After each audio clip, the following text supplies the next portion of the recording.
Setelah Vegapunk menyiarkan tentang alasan mengapa dunia akan tenggelam dan membahas tentang abad kekosongan, tentu hal ini membuat Gorosei terlihat panik.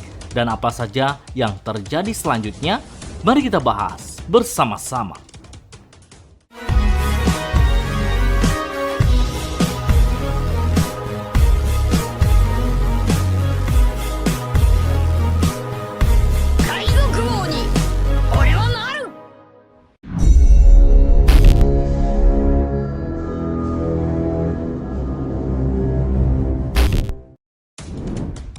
Cover story kali ini masih melanjutkan perjalanan Yamato menjelajahi Wano.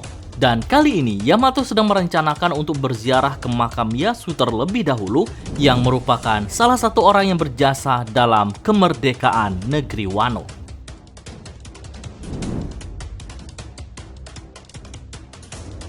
Dimulai dari Marineford, yang mana Hina dan rekan-rekannya terlihat sangat terkejut seakan tidak percaya jika yang disampaikan Vegapunk ini akan terjadi.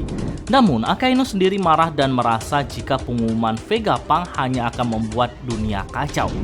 Kemudian di Pulau Jaya, para bajak laut Kroco terlihat mentertawakan pengumuman Vegapunk yang dianggap sebagai lelucon saja. Sedangkan di Water 7, Pauli mulai panik dan merasa jika hal ini merupakan bencana besar yang mengerikan. Berbeda lagi dengan Doflamingo di penjara Ipeldon, ia tertawa sangat keras karena apa yang ia prediksikan benaran akan terjadi. Doflamingo mengatakan jika air laut akan mengalami kenaikan setinggi 5 meter, begitu pula dengan harga sembako yang juga meroket naik. Efek dari hal itu, kota-kota di seluruh dunia akan tenggelam, begitu pula dengan Impel Down. Meskipun penyampaian Doflamingo sambil tertawa, namun sebenarnya ia panik. Karena dengan posisinya di tahanan level 6 yang ada di dasar laut, ditambah tubuhnya yang terikat, maka ia akan mati duluan bersama tahanan level 6 lainnya. Dan perkataan terakhir Doflamingo yaitu, kita semua harus mengungsi. Di Pulau Manusia Ikan, meski pada dasarnya tidak akan memiliki efek secara langsung karena pulau ini berada di dasar laut, namun tetap saja mereka panik karena rekan-rekannya seperti Luffy berada di permukaan laut. Tak hanya mereka, reaksi dari para Tenryubito juga diperlihatkan. Mereka cukup kesal atas pengumuman Vegapunk dan menginginkan Vegapunk tak hanya dihukum mati, melainkan dimutilasi juga. Dan Insama juga hanya tampak diam yang besar kemungkinan akan membuat rencana baru untuk semua kejadian ini. Nah, pada akhirnya Jaguar di Soul kembali diperlihatkan yang sedang menyimak pengumuman Vegapunk melalui Denden Mushi, yang mana Saul hanya tertawa saja.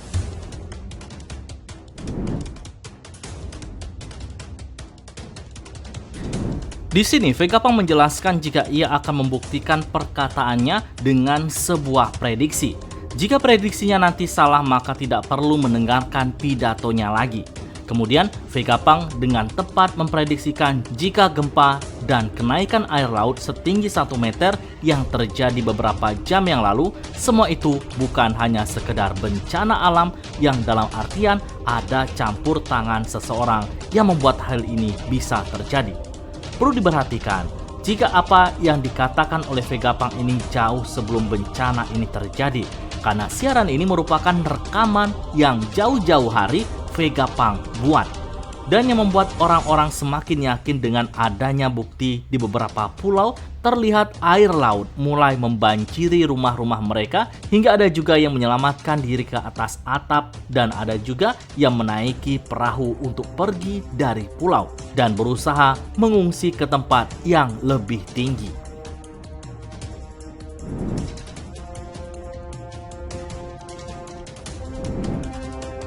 Di Pulau Egghead, para angkatan laut yang mendengarkan siaran Vegapunk, mereka terlihat tidak percaya dan menganggap jika itu hanya bualan saja.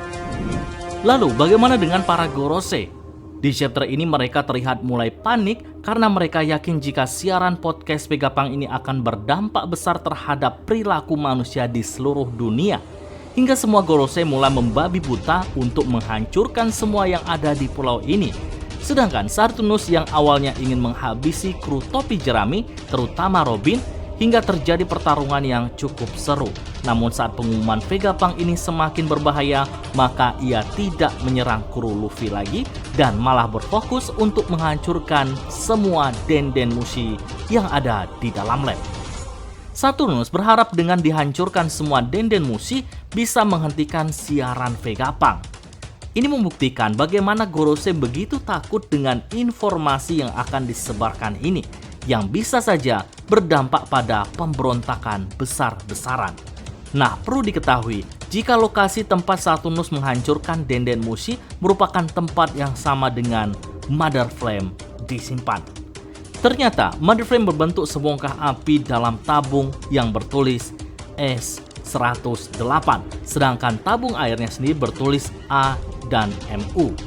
Kami yakin api ini bukan api biasa, dan api yang terlihat masih kecil merupakan api yang sedang dalam proses pengisian. Dan untuk mencapai batas maksimum pengisian api tentu membutuhkan waktu yang tidak sebentar.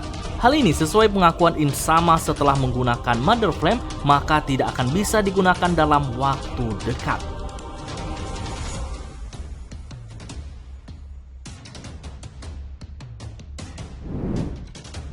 Di chapter ini kita diperlihatkan lagi robot kuno yang bergerak entah menuju kemana. Meski ditembaki oleh angkatan laut, namun tidak bisa mengalihkan perhatian robot kuno tersebut. Sedangkan Edison dalam kondisi rusak berat, ia berusaha mengubah bentuk awan lebih memanjang ke arah laut. Tujuannya agar kapal Sunny saat meluncur langsung menuju ke lautan. Nah, pertarungan Luffy, Dory, dan juga Brogy melawan Warkuri si babi ngepet semakin seru. Jual beli serangan dilakukan oleh mereka semua. Terlihat bagaimana tubuh babi ini sangatlah keras dan sulit untuk dilukai menggunakan pedang maupun pukulan. Sembari memperlihatkan pertarungan Luffy dalam wujud Nika, Vegapunk melanjutkan podcastnya dengan tema sejarah 900 tahun yang lalu, yang mana di masa itu ada seseorang yang berasal dari kerajaan tertentu dengan teknologi maju. Ia bisa bertarung dengan tubuh yang elastis seperti Dewa Matahari Nika dari Elbaf yang legendaris. Nama pria itu adalah, dan mulai terungkap jika Joyboy lah bajak laut pertama dan bukanlah Nolan yang banyak teori fan One Piece buat dulu. Nah, bagaimana menurut nakama semua? Berikan pendapat kalian pada kolom komentar.